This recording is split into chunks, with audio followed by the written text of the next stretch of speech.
Think about what you say to yourself. Yeah. Would you say that to your best friend? If you wouldn't say it to your best friend, why is it okay to say that to yourself?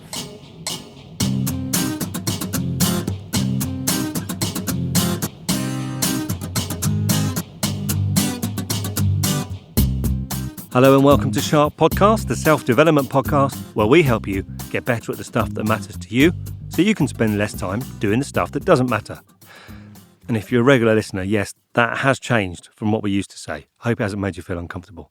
Anyway, this is episode 83. If this is your first time with us, welcome.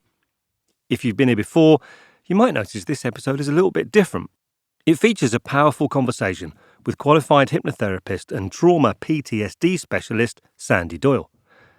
Now on Sharp Podcast, we often talk about tools, ideas and solutions to solve some of the things that might hold you back at work and all the other aspects of your world.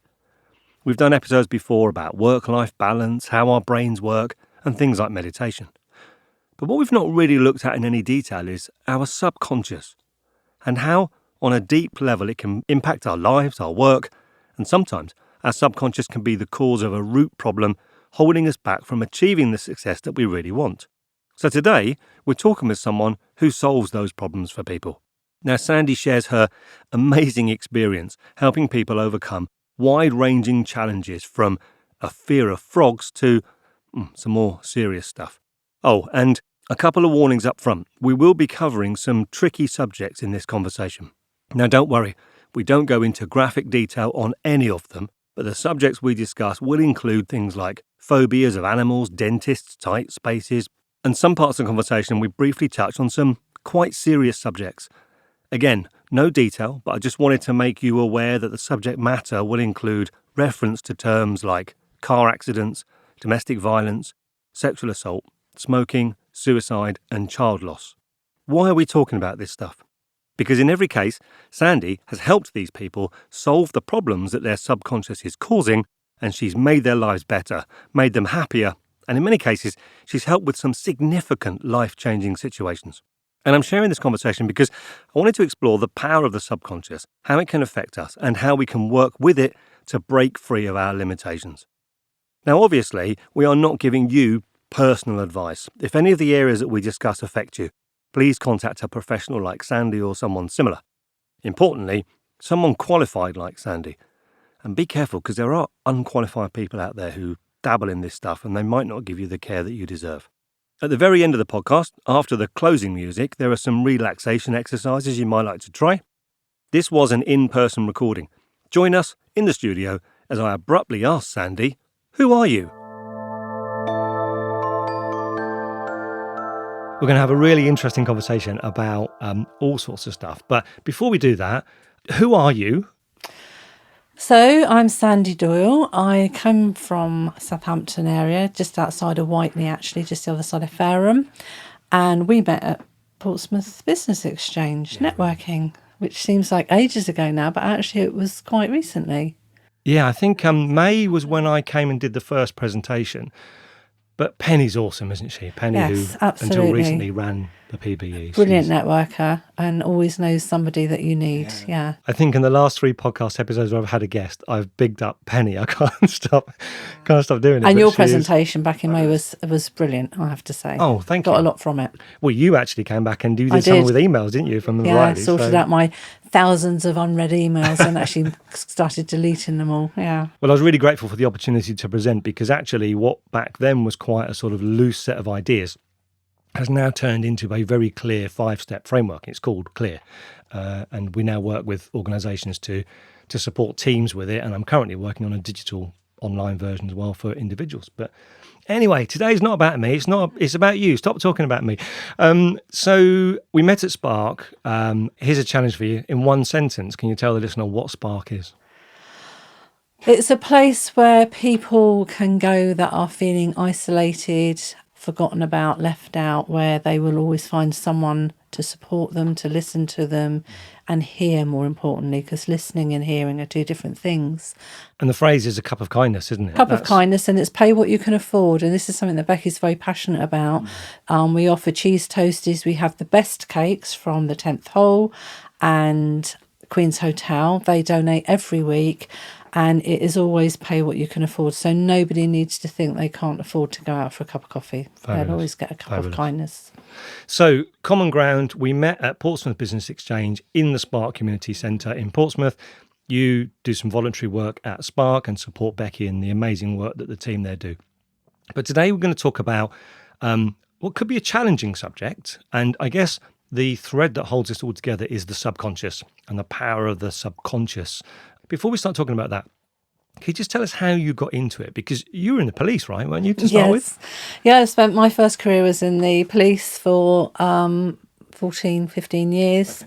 I was medically discharged. I had a serious car accident, broke my back. Wow.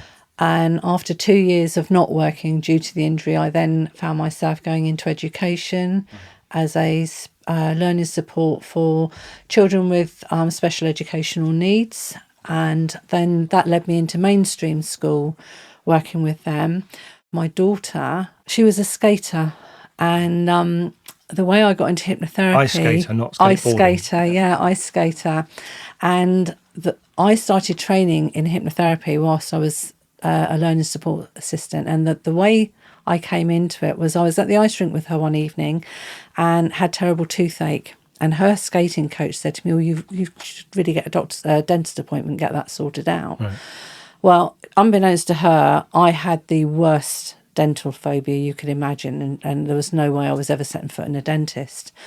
And anyway, I didn't mention that to her. I just said, oh, yeah, and fobbed it off. And then a couple of days later, saw her again, still with toothache. And she said, could you've got to get an appointment. I said, I can't go. And I said about this phobia. She said, oh, I can sort that out. And I kind of looked at her and thought, how does an ice skating coach sort out my phobia for dentist? Because unbeknownst to me, she was also a hypnotherapist and NLP practitioner. Okay. Anyway, long story short, I had one session. I walked in. Eventually, I said, yeah, okay, you can try.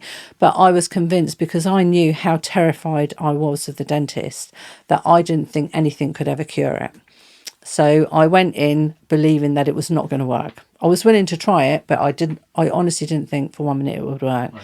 Well, I came out after one session. I can't now recall what actually happened in the session, which is unusual. You usually recall it afterwards, but this far down the line, I can't remember now.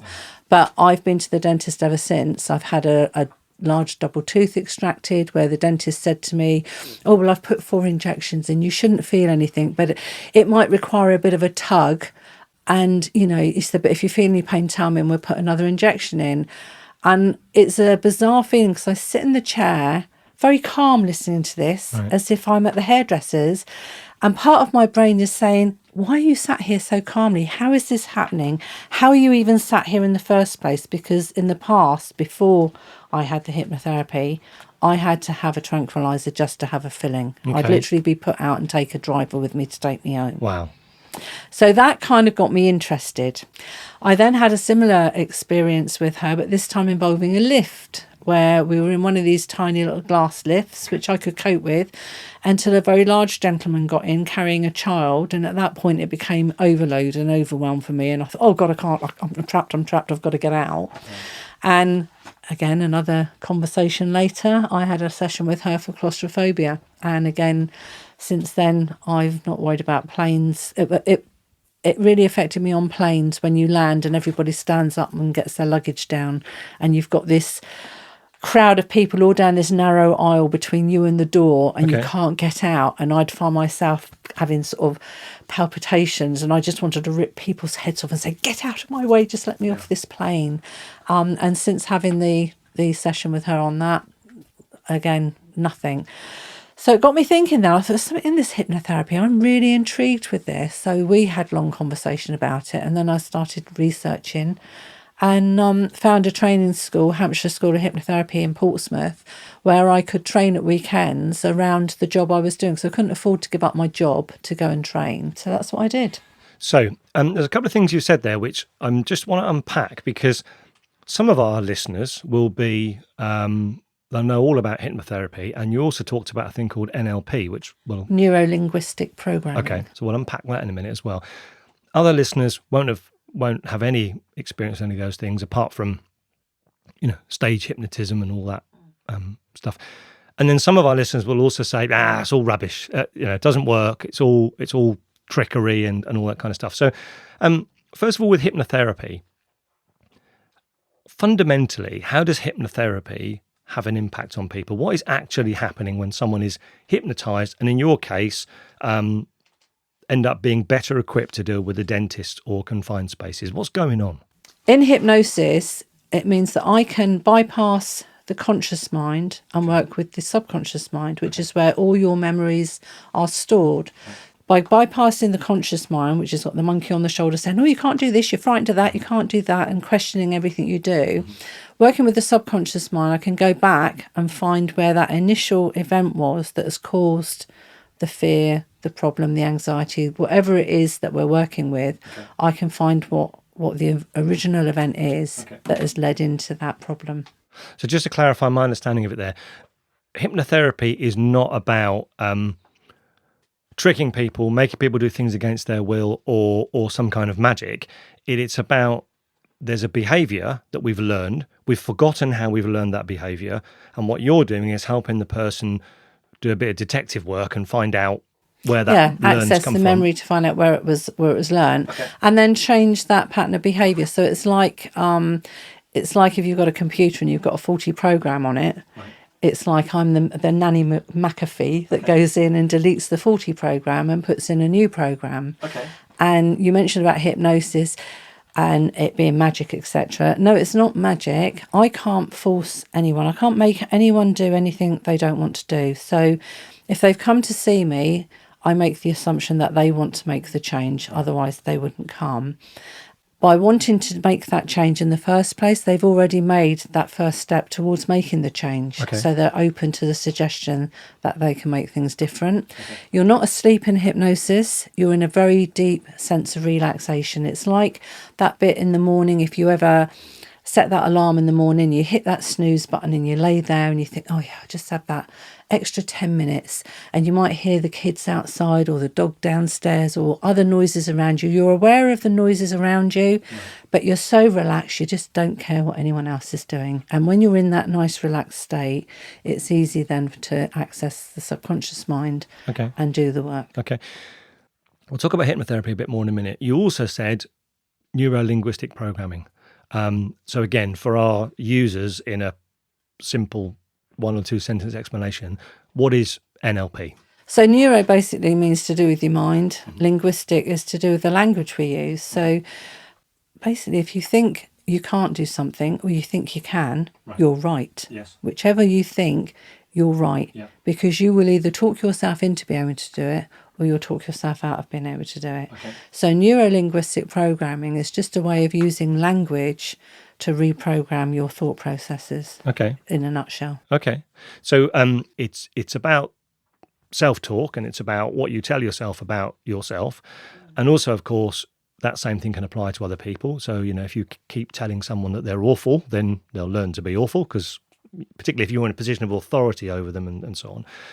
And one of the things I think that could be useful for you, dear listener, is in these conversations, we're going to talk about some things that you as a person may find helpful because you might be struggling. But I'd also ask you to think about the effect you have on other people, because all of these things that we've talked about, these learned behaviours, or many of them, as I understand it, are actually as a result of often what another person has done to us or said to us. And we can, with just a throwaway statement, we can have a big impact on how people feel. And sometimes we can say things that cause some really deep-rooted trauma for long periods of time. So I'm going to keep referring to a cup of kindness, because that feels to me like a nice theme for us to talk about. So you are a practicing hypnotherapist. You work in, I know where you work, but from the listener's perspective, we're on the south coast, aren't we? Just outside of Portsmouth.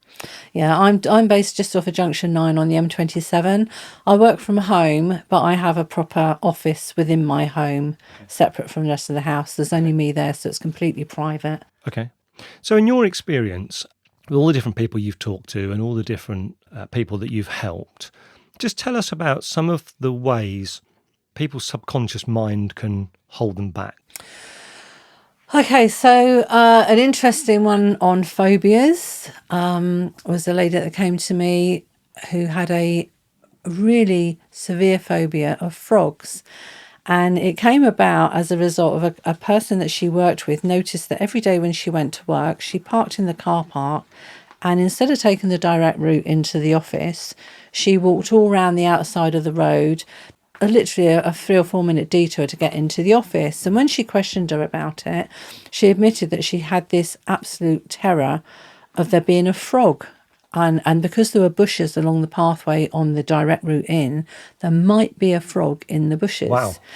It then transpired that she went on to tell her that actually she couldn't go out in her garden to put her washing out. She never did gardening.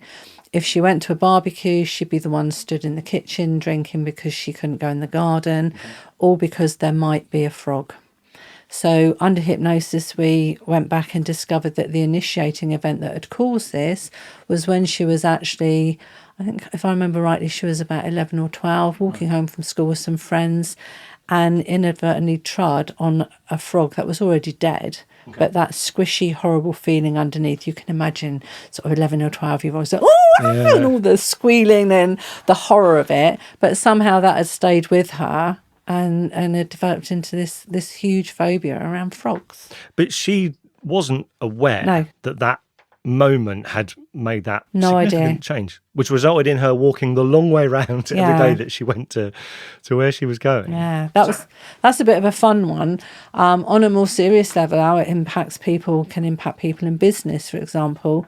A businessman who found it very difficult to talk in public, even in staff meetings where he had to address a group of people in a room, found himself getting very flustered, panic attacks and all sorts, couldn't speak in front of people. And under hypnosis, going back in regression, went back to an incident when he was 3 or 4, and parents were having a dinner party with friends, and he came downstairs to proudly announce to everybody that he'd done a poo on the toilet, which was quite a big thing because up until that point he'd used a potty, and was very proud of himself. But Mum stood up absolutely horrified that he'd announced this to all her friends at a dinner party and shooed him upstairs, said, just, we don't talk about that here, sort of thing. And that is where the fear of speaking in public came from. And that's how what we say and what we do can influence our children long into the future without us even, I doubt if that mother ever even thought about that again, and probably is still none the wiser today.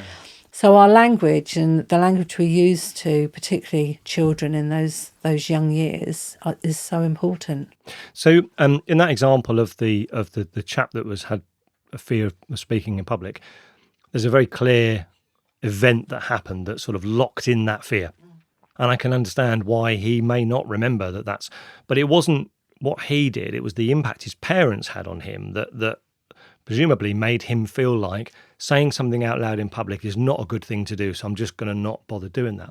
But we talked before about the flip side of that, where parents, with the intention of supporting their children and helping their children, also can sometimes cause challenges, particularly in the area of over anxious parents.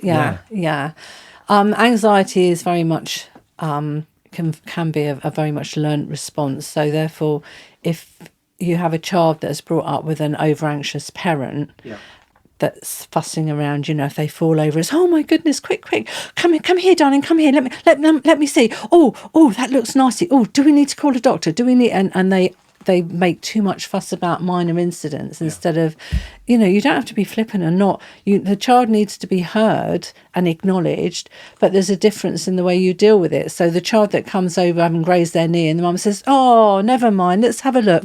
Here we are, I'll put some magic cream on it. There you are. Does that feel better now? Let me give you a hug. All right. All right now? Off you go then. Dealt with. Child had a trauma. The trauma was the grazed knee. It's been dealt with. Mum's put the magic cream on. That trauma has been processed through to its happy ending, and they go off. That trauma then, that memory is filed away in the subconscious mind and will probably never be thought about again because it's been properly dealt with. Okay. You've just used the word trauma, and you use a technique called BLAST, don't you? Can you tell us what BLAST is? So BLAST stands for Bilateral Analysis and Stimulation Technique, which basically means it uses eye movement. It's a form of EMDR, eye movement desensitization response. So a hypnotherapist in Warwickshire called Nick Davies pioneered the blast technique. Right. Basically, he studied EMDR for about 10 years, and as a result of that, took all the best bits of EMDR and finessed it down into the blast technique. Okay. It's a very fast way of dealing with the emotional impact of trauma. Okay. What's happening? What do you do? So it's not done in hypnosis. It's done wide awake. I use a light pen, and the person sits in the chair in front of me with their feet firmly on the ground, nice and centered. And basically using a pen with a light on, I get them to just face forward and they follow the pen with their eyes, and I do various patterns. But before that, I've spoken to the person about whatever the trauma is. I find out what emotions it brings up for them, what the picture is it brings up, where they feel the emotions in their body, etc. Any negative phrases that go with it. Yeah. And then by a process of using different eye movements and different language, it very quickly neutralizes the emotional impact of it. So they don't forget the event. That's not the purpose of it. So if you had a serious car accident, for example, I had a lady that came to me that had a serious accident on the M27. The car had come in the side of her, which resulted in her hitting the central reservation and the car somersaulting up the road. And within a couple of sessions of blast, she not only was able to drive a car again, she'd gone out looking for a new car, and all the trauma of it was behind her. Whereas the first time she set foot in my room, she'd had to be driven to the appointment and came in sobbing, shaking and crying just as a result of being in the car. She walked out smiling at the end of the first appointment. Okay. It's that fast. Okay. She doesn't forget the accident, but now she could sit there and tell you all about the accident, chapter and verse, and go, yeah, oh God, you should have seen the accident. You should have seen the state of the car. This happened and that happened. But she'll talk to you as though she's just saying, went to Sainsbury's this morning and sugar was on offer all. You know, it's just a matter-of-fact event that happened in her life, and all that emotional, physical reaction to it is gone. What's changing in her mind, regardless of whatever technique you're using to help her with the trauma? What's actually practically changing that's taking her from someone who can't drive a car after the accident because she's so traumatized by it, to someone who can now tell that story without physically feeling the anxiety that she would have felt before? What's changed in her brain? Basically, in a very basic fashion, when you suffer some sort of trauma, the left side brain, the thinking side, kind of closes down slightly. The right side, the amygdala, the fight, flight, fright, goes into fight, flight, freeze, goes into overdrive, and any emotions that come up there are all flying around. If that doesn't come to a satisfactory conclusion, so it's not dealt with, and with an accident, all the trauma's going on, she's got out of the car and then there's hospital, and at no point has she been able to sit down and actually process it in an effective way. So all those emotions are still flying around in that right side brain, so that anything else in the future that happens that triggers a memory to do with that accident, the amygdala again fires off into the overdrive of fight, flight, freeze. Oh my God, we're going to die. So getting in the car to come to me, automatically she's saying, oh my God, I'm going to have an accident. I could potentially die just on that trip. Do you see what I mean? So it can fire off the emotional response again. And that, again, there's all sorts of research and debate about left brain, right brain. In the world of training, it's oversimplified, and unfortunately there are a lot of bad trainers out there who talk about left brain, right brain in a very simple way. Basically what happens with the light pen activates the right and left brain, so it helps to process that emotion that's flying around in the right side brain, so that it gets processed into the left side brain more and filed away as something that did happen and is actually no longer relevant.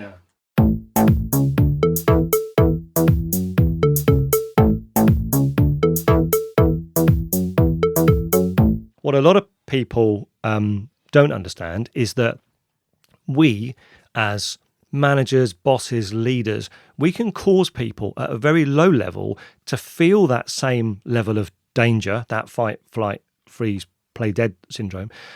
We can cause people to feel that just by the way we interact with them.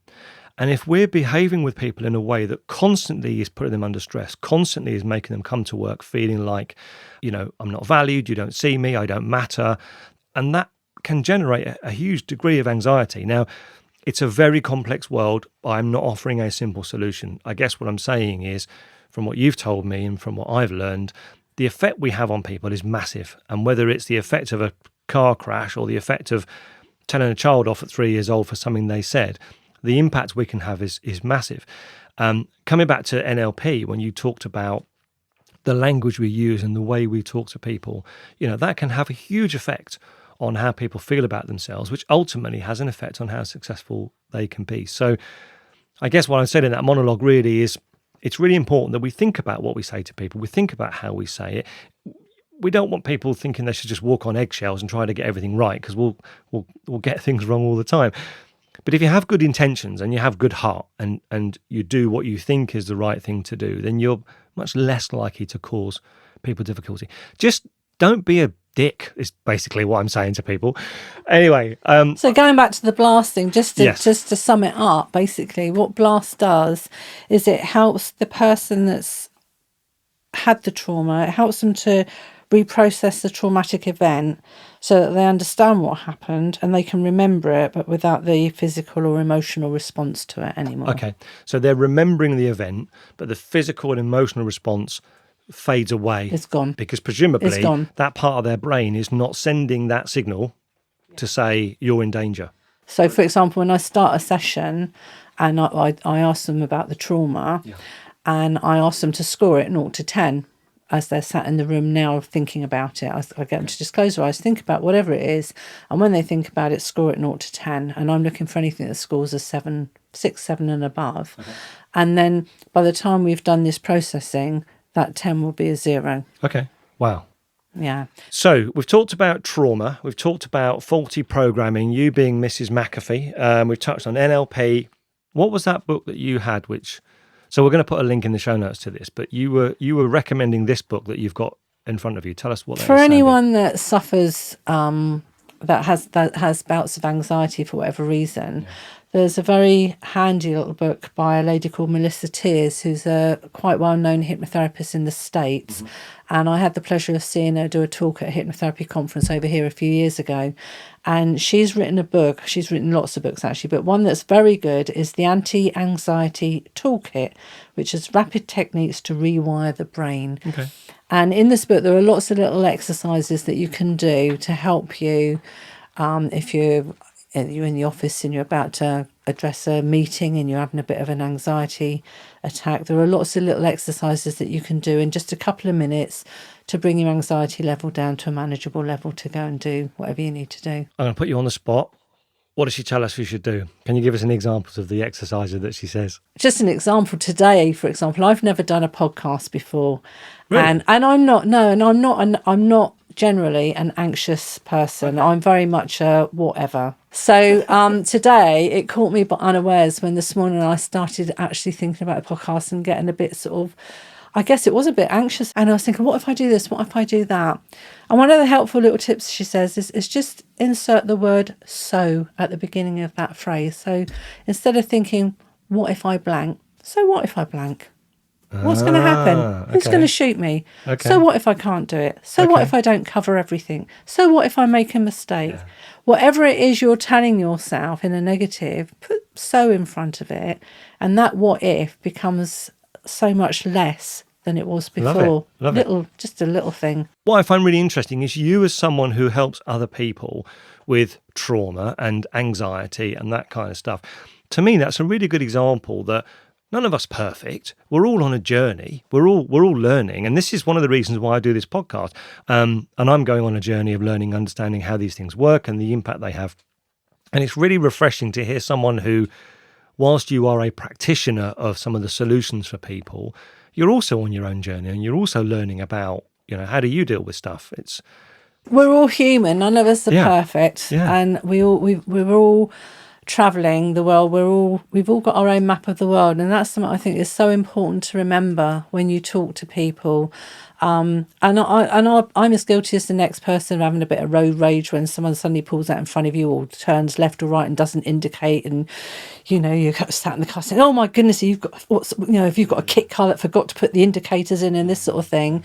But although I hand on heart, I will admit I still do that on occasion. But I'm getting much better at thinking, actually, you don't know what's happening in their world. What have they just left at home when they got in that car to go to the shop? Are they looking after someone with dementia? Have they got a terminally ill child? Are they going through a divorce? Have they just had a bereavement? There are so many things, and people have all got their own upsets going on and things to deal with.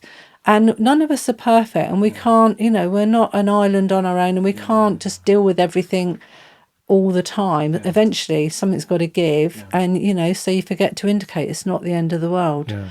And also the things we say to ourselves. In fact, I read a comment on LinkedIn a couple of weeks ago, and it was about how we talk to ourselves, and the family member said to her, always talk to yourself as you would a deeply loved child. Quite a profound statement, isn't it? Yeah. So instead of telling yourself you're useless or looking in the mirror and commenting on your weight or your bad hair day or whatever it is you're putting yourself down for, would you say that to your child, or would you say it to your best friend? Think about what you say to yourself. Would you say that to your best friend? If you wouldn't say it to your best friend, why is it okay to say that to yourself? You probably wouldn't say to your best friend, "You're no good. You can't do this job. You're a failure. You're not successful." You can't wear that. You look fat in it.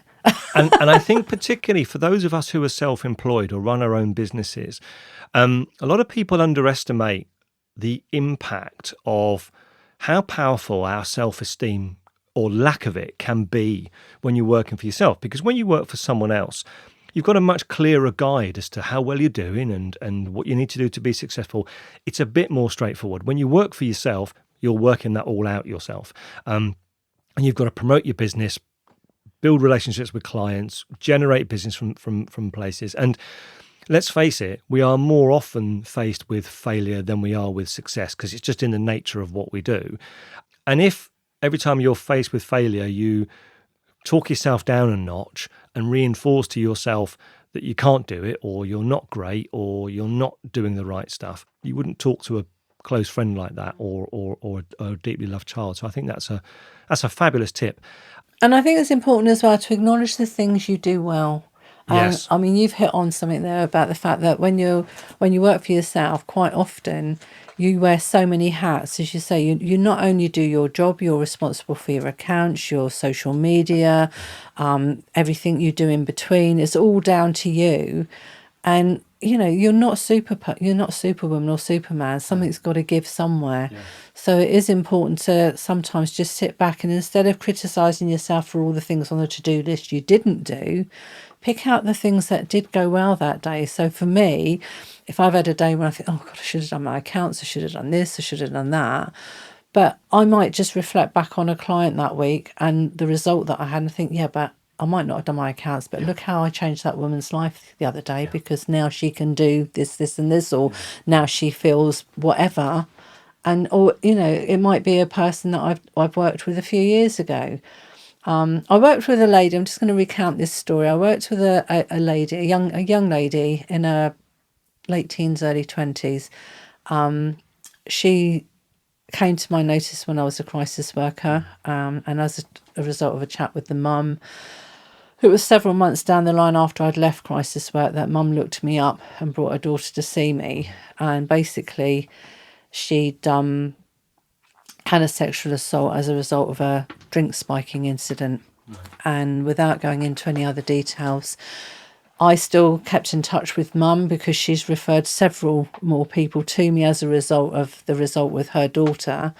And the last time I met her for coffee, we had coffee, afternoon tea, and nice chat and catch up. The daughter's now back in work, engaged, having a child soon, etc. It's a lovely story. But as I went to leave, she threw her arms around me and she said, "Sandie," she said, "I can't ever thank you enough." She said, "You brought my daughter back to me." Wow. And that I often think of that. If I'm having a bad day, I think, but look what I did for that lady. And that's one of my best.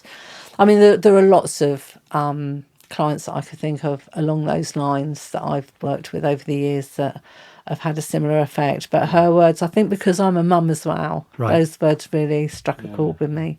If you can hear a crack in Sandie's throat, it's because she is getting emotional, and it's making me emotional as well. What an amazing story, and importantly, a really powerful thing for you to reflect on, to say, yeah, but I do make a difference, and I make a positive difference. And I think 100% agree with you. I think that not just for people that work for themselves, but for everybody, it's really important. I'm a fan of end of day journaling and coming up with 3 things that you have done well today. And in the coaching work I do with people, I often ask them, if they don't already, to, for a period of time, 2 or 3 weeks, write down 3 things each day that went well as a result of what they did. And then after 3 weeks, I ask them to send me that list, 60 odd things that they've done. And when the list gets that long and you look back and you can see some big things, some small things, we often forget the stuff that we do really well, and we often forget the positive impact we have, and we often focus on what we do badly. It's a fundamental of the coaching program we do, the Continue Begin coaching program, because we believe that actually if you're going to help people get the best out of their performance, the very first thing you need to do is celebrate what they've done well and help them celebrate what they've done well. And that provides a foundation for them to then be able to tackle the thing that's a bit challenging or a bit tricky. And I think the power of celebrating what we've done well, I don't know if it's because it's a British thing or I don't know what it is, but many people struggle with identifying what's good. And that end of day journal for me, 3 things that have gone well today, is super powerful. So I recommend that to you, listener, if you don't do that.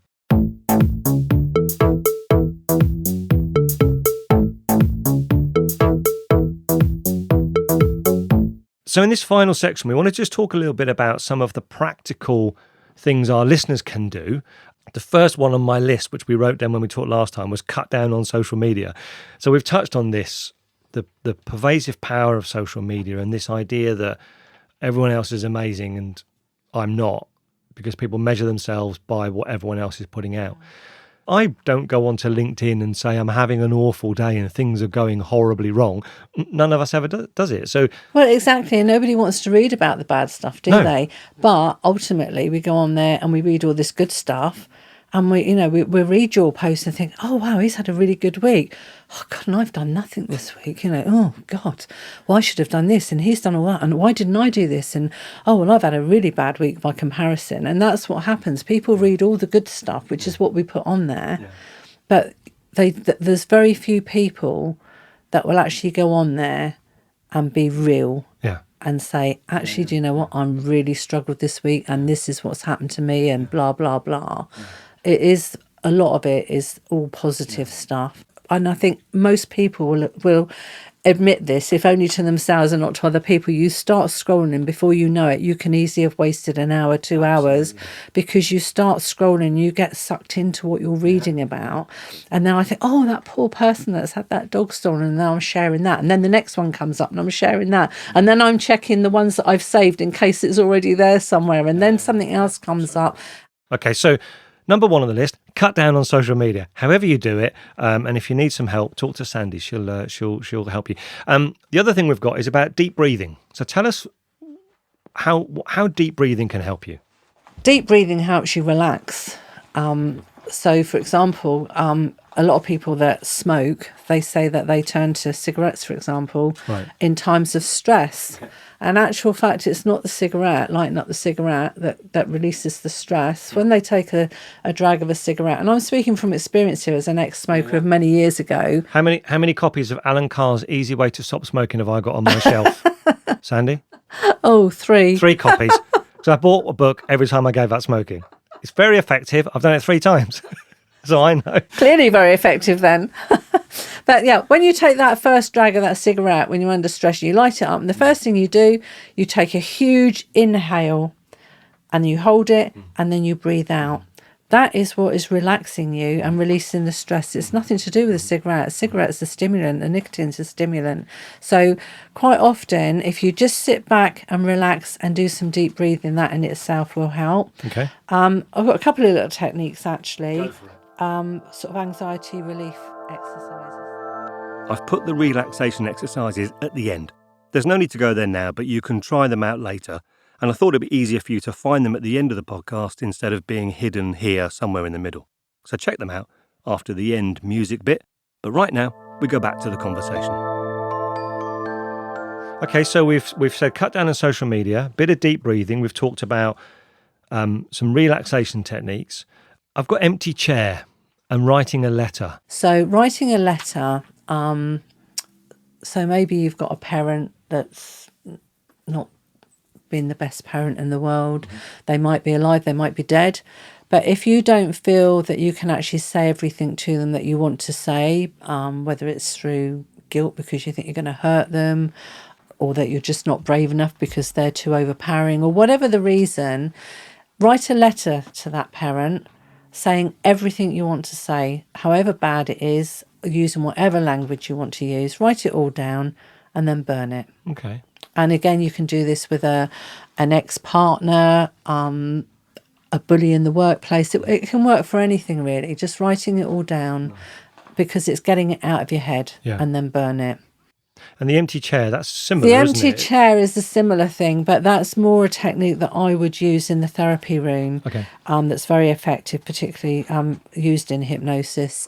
And I use it a lot for various things. But one of the things it's very powerful for is if you've got someone that's lost a loved one suddenly and not had a chance to say goodbye. Particularly with suicide. There's a lot of grief around suicide and there's a lot of anger, blame. Quite often there's guilt and shame because they blame themselves in some way. I should have seen it, I should have known, I should have done something. And then there's, how dare you, why did you do that? Why did you go and kill yourself and leave? There's all sorts of very powerful emotions that play with suicide. And again, using this empty chair in hypnosis, because they're nice and relaxed, I get them to imagine that that loved one is sat in the chair beside them and they can have a conversation with them, and they can do it all in their head. I don't need to know what they're saying. They can do it out loud if they want to, but they can say all the things to that person that they didn't get a chance to say. And then once they've said everything they've got to say, I say, okay, so they've heard you and I want you to relax and I want you to hear what you think they would be saying back to you now. Because consciously, although that person may know that there wasn't anything they could do, that that person has set their path or whatever, consciously they might blame themselves and say, you know, think they should have done this, they should have done that. Subconsciously, the subconscious mind knows what that person would actually say to them, that it wasn't your fault, I've made up my mind, whatever it is, they just know instinctively what will reassure that person. So it's a two-way conversation, and once they've heard what they've got to say back, and then I then give them the opportunity, have you got a response? Is there a response back from them? And they take as long as they take. And this is one of the things with my sessions, I never book an hour session. So my sessions can be anything up to a couple of hours, because I think it's very important to give the person the time they need and deal with whatever's coming up in the room as it comes up. I don't want to be looking at a clock saying, oh, well, that's it. That's your hour. We'll look at that again next week, or we'll leave that there and come back next week, when they might have been left in actually quite a traumatic situation, or what we've dealt with has brought up something else that's really upsetting them. And I can't send them out of the room like that. Personally, I need to sort of address that there and then. But this empty chair is quite an effective thing. In fact, I'll give you an example of a story of this. I had a lady came to me for smoking a few years back now. With smokers, a lot of the smokers will phone up and they'll say, okay, I need to make an appointment with you. Well, there's my first red flag. I need to, not I want to. So I say, okay, so why do you need to make an appointment? Well, my doctor says, my wife says, the children are nagging me, my husband. There's all these reasons, all valid reasons why they should give up smoking. So I let them go on about all this for a little while. And then I say to them, okay, and how about you? What do you want to do? And unless they convince me that they really want to do it, I won't take them, because it won't work. As I said earlier on, I'm not a magician. I can't make people do things that they don't want to do. I'm a facilitator. I help them make the changes that they've already decided to make. So this lady, I'd had a conversation. She convinced me she absolutely wanted to give up smoking. So I brought her in for a session and I took her into hypnosis, and I always check in with the subconscious mind anyway before I start to say, so-and-so's come here today because she wants to give up smoking. Do you understand that, yes or no? And I use something called an ideomotor response, which is basically I set up a finger response where the finger moves for a yes answer and it stays still for a no. Clearly, yes, I understand she's come to give up smoking. Okay. And can I just confirm that you're on board to work with me to help her to give up smoking today? No. And I thought, oh, okay. I'd never had that happen before. And I thought, well, what do I do now? This is bizarre. So I said, okay, so using so-and-so's voice, can you tell me why that you're not on board for helping her to give up smoking? Is there a reason for this? Yes. I said, are you happy to share that reason with me? It's the only thing that makes her happy. So I said, oh, okay. So is there anything we can do to change that? Nope. So I said, okay. So I brought her out of hypnosis. Well, I did just a nice relaxation with her so that she had something. And I said, look, we haven't done the smoking today because your subconscious is basically saying it's the only thing that makes you happy. Do you understand that? Do you understand why it's saying that? She said, yeah, I think so. And I said, okay. I said, is there anything you want to share with me? I said, you don't have to, but if you want to talk, I'm here. So she said, well, she said, yeah. She said, I think it's because, yeah, it is the only thing that makes me happy. She said, because I lost 3 of my children, 3 out of 4 of her children. This lady was in her mid to late 70s, I think. She'd lost 3 out of 4 of her adult children, all to sudden death, all 3. One had had a stroke, I think it was. One had had an accident at work, and I think one had a heart attack, something like that. Anyway, so she'd lost all these children and not had a chance to say goodbye to any of them. So I said, okay, and we had a long chat about it. And I said, look, I said, this is something I can possibly help you with. I said, if you'd like to have that opportunity to say goodbye in a safe environment. And I explained about the empty chair. Oh, gosh, yes, she said, I'd like to do that. So we arranged for her to come back the following week. And I sat there while this lovely lady had these conversations with the 3 children, and she did it all out loud. And I'm not ashamed to say I sat there with a tissue in my hand, listening to these conversations as she leant across as though she was actually holding the person's hand and stroking their hand while she spoke to them. So we finished the session, and she visibly changed in the chair. Her face, the strain went out of her face, and she left. And I think it was about 3 weeks later, she phoned me up. She said, I can't thank you enough for what you did. She said, it's made such a difference to me. She said, oh, and by the way, I've given up smoking. Oh, that's amazing. You've summed up there really kind of the basis of our whole conversation today. It's the fact that whatever it is you're trying to do differently, whatever you're struggling with, sometimes there's something underneath that, underpinning that. And if you can tackle that first, then you've got a good chance of doing something about it. Just to recap, we talked about your background, how you got into via the police and working in the care industry, how you got into hypnotherapy and trauma. We've talked about the subconscious, how the subconscious can affect people's lives. We've talked about trauma, reframing, faulty programming. You're Mrs. McAffee now, and you always will be.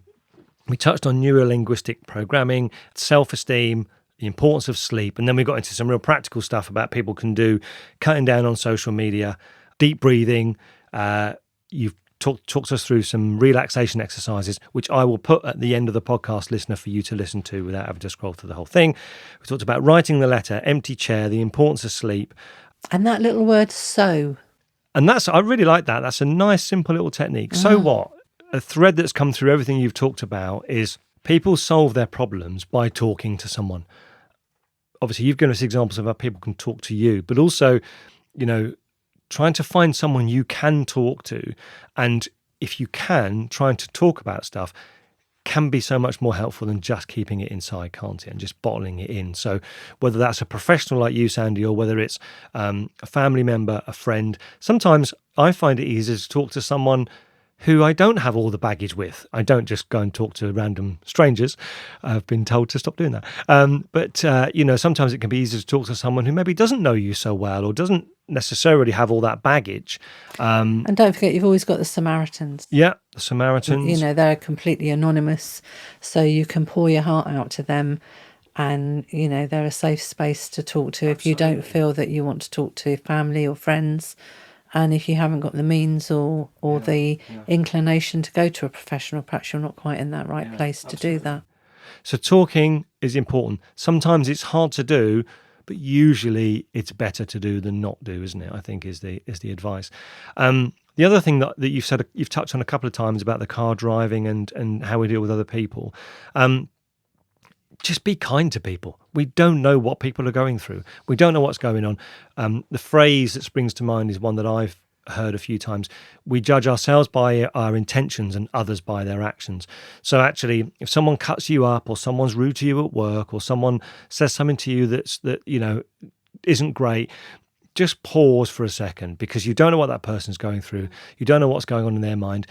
Don't assume they're out to get you. Don't assume they want to make your life difficult, because they probably don't. And frankly, they probably haven't even seen that you're there. So just taking a second to just think about, well, actually, they might be going through some stuff of their own, and not leaping to judgment and criticism all the time, I think is powerful. Sandie, is there anything that I haven't asked you that I should have asked you today? No, I don't think so. I think we've covered the trauma, we've covered anxiety, we've covered phobias. There are lots of things that I work with. If you go to my website, there's a whole list on there. And if it's not on there, the chances are I could probably help you. So it's always worth a phone call. I will always be honest. I will always say if it's something I think I can help you with. And if it's out of my remit, I will try and refer you on to someone that I think can help you. So this end bit of the podcast is always, I've steal this from Dan Harris, the plug zone. So where can people get hold of you? What's your website? Doyle hypnotherapy.co.uk. Social media, can people connect with you on social media? Yeah, I'm on LinkedIn, I'm on Facebook. Okay, so we'll put the links to your LinkedIn and Facebook connections. For anyone that's got any questions about anything, if they've got something that they think they've tried other avenues or they think it might help to do hypnotherapy, give me a call. I'm happy to chat and see. Do you give people your phone number? Well, yeah, it's on my website anyway. It's 07990 776718. Fabulous. Thank you so much for coming today. I really appreciate you sitting in our little hot, cramped studio and having a chat and sharing everything with us that's given me a lot to think about, and hopefully the listener as well. I'm sure it has. Thank you. Thank you, Steve. It's been a pleasure. So I hope you've enjoyed this episode. Of course, if you've been affected by any of the subjects, please contact a professional. There'll be lots of links in the show notes to help you find out more about Sandie and the services she provides, along with some other helpful resource. And if you have enjoyed this episode, please share it with your friends on social media, or maybe email, or write them a letter if you like. I miss writing letters. If you do write a letter, tell them to go to a podcast app and search for Sharp Podcast, one word, 2 Ps. And if you want to go onto your podcast app and give us a 5-star rating or a review, we'd love that too. I mean, I say give us a review. People did used to do that. Do they still do it? I don't know. Don't be a follower. Just because other people might not do it, you be different. Stand out from the crowd. Give us a review and stick 2 fingers up to the sheeple who don't do it. Anyway, take care, and don't forget, stop comparing yourself to other people. The only person you should compare yourself to is the person that you were yesterday. And also don't forget, after the music finishes, there are the short relaxation exercises. Give them a try. They're very relaxing. See you later.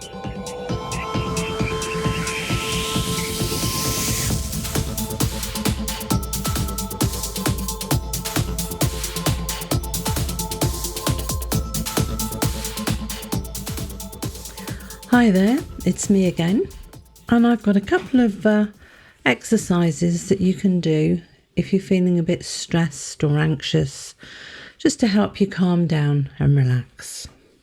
So the first one, I want you to find somewhere that's really comfortable, somewhere where you can just sit down and relax for a few moments. And once you're sat down comfortably, I want you to put your hand on your heart and take 3 nice deep breaths and close your eyes. And now I want you to remember a time or a place where you felt really, really good. Maybe an event, maybe a place, Maybe when you achieve something that you're really proud of. But whatever it is, I want you to take yourself back there now. Take yourself back to that time, that place, that event where you felt really good. And I want you to see everything you could see at that event. And I want you to hear everything you could hear. And most importantly, I want you to really tap into those emotions, feeling how good you felt. That's right. Really feel those emotions and just spend a few moments there, relaxing, tapping into those feel-good feelings. This is a really easy little exercise to do anywhere. You might be at work, feeling a bit stressed, a bit overwhelmed. You can just take a few moments out and do this at your desk without anyone really noticing what you're doing. So for exercise 2, again, find yourself somewhere really comfortable to sit down. And I want you to cross your arms so that you can slowly stroke your arms from the shoulders to the elbows. And as you slowly stroke your arms from the shoulder to the elbows, I want you to clear your mind. And then I want you to imagine somewhere that's very pleasant for you. This may be a forest, maybe a beach, maybe a mountain. Just somewhere that's very pleasant, calming and relaxing for you. And as you visualise this place that's really calming and relaxing, just carry on stroking your arms from the shoulder to the elbow. And as you do this, just count slowly from 1 to 20 in your head.